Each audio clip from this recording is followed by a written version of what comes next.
அஸ்ஸலாமு அலைக்கும். முசாஸ் moments YouTube சேனலுக்கு உங்களை அன்போடு வரவேற்கிறோம். ஹாய். இதுக்கு முதல்ல நாங்கள் குஸ்கா செஞ்சிருந்தோம். அந்த வீடியோ டிஸ்கிரிப்ஷன் லிங்க்ல போடுறேன். பார்க்காதாக்க பாத்துருங்க. எங்களோட சேனலை முதல்ல பாக்குறீங்கன்னா சப்ஸ்கிரைப் பண்ணுங்க. இன்னைக்கு ஒரு சர்ப்ரைஸ் ஸ்வீட் ஒன்று தான் செய்ய போறோம். வாங்க வீடியோக்குள்ள போலாம்.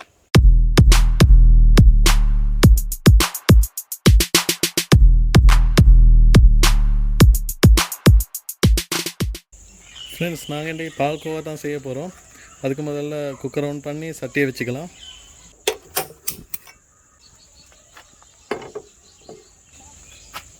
சரி காய்ஸ், முதல்ல இதுக்கு தேவையான பொருட்கள் என்னென்னு பார்க்கலாம். பால் 1 லிட்டர், சீனி 1/4 கப் அளவு, ஏலக்காய் 1/4 டீஸ்பூன். இப்போ செய்முறை விளக்கத்துக்கு போகலாம். முதல்ல சட்டியில் பாலை ஊற்றிக்குங்க.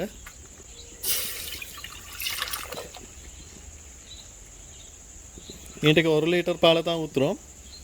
பாத்திரத்தில் இப்போ நாங்கள் பாலை ஊற்றிட்டோம். அதுக்கு பொங்க காட்டியும் கொஞ்சம் வெயிட் பண்ணுவோம்.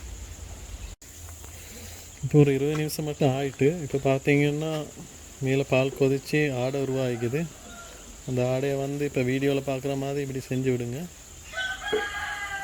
உங்களுக்கு பார்த்தால விலங்கு நல்லா இப்போ பால் கொதிச்சிக்குது. வீடியோவில் மாதிரி இப்படி பண்ணால் தான் அந்த ஆடை கீழேக்கு போகும்.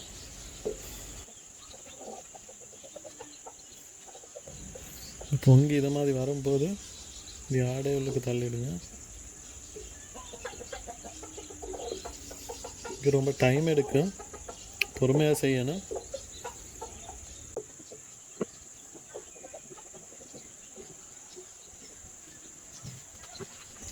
இப்போ பார்த்தீங்கன்னா பால் நல்லா வத்திருக்கு. இன்னும் கொஞ்சம் நேரம் ஆகணும் எல்லாம் கெட்டி ஆகுறதுக்கு.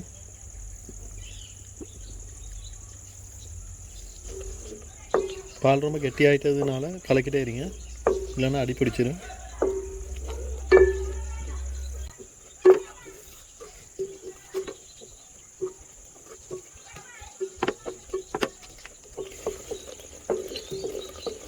இப்போ கொஞ்சம் கெட்டி ஆகினதுனால இப்போ சீனியை சேர்த்துக்கலாம்.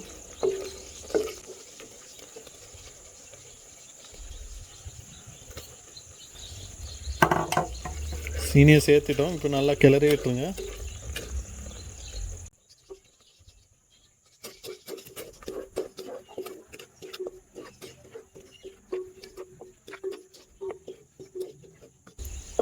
பால்கோவா இன்னும் உதிரியாக வரணும்.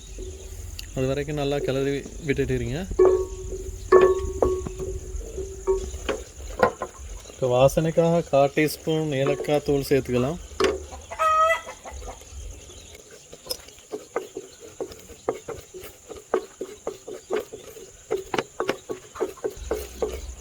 ஏலக்காய் தூள் வாசம் ரொம்பவே நல்லா அடிக்குது. இன்னமும் கொஞ்சம் கெட்டியாக ஆகணும். அதுக்காட்டும் கிளறி விட்டுட்டிப்போம்.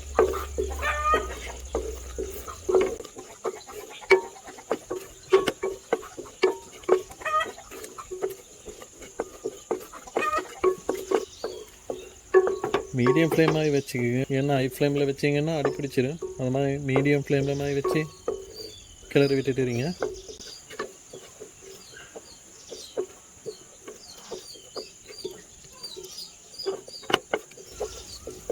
இப்போ நல்லா கெட்டியான கன்சிஸ்டன்சிக்கு மாறிக்குது. உங்களுக்கு நல்லா பார்த்தாலே விளங்கும். இப்போ ஒட்டுற மாதிரி இருக்குது.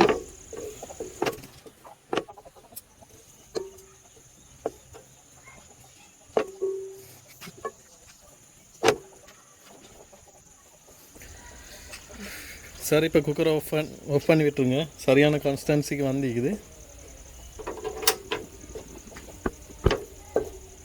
ஆஃப் பண்ணிவிட்டு நல்லா கொஞ்சம் கிண்டிடுங்க.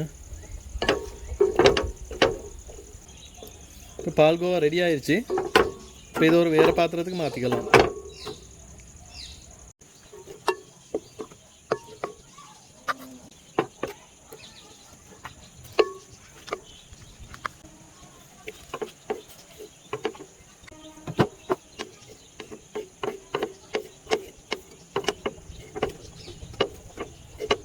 இப்போ பார்த்தீங்கன்னா ரொம்பவே சுவையான பால்கோவா ரெடி ஆகிட்டு. இது பார்த்தாலே உங்களுக்கு விளங்கும். ரொம்பவே நல்லா வந்திருக்கு. இந்த மாதிரி கன்சிஸ்டன்சியில் தான் வர வேணும்.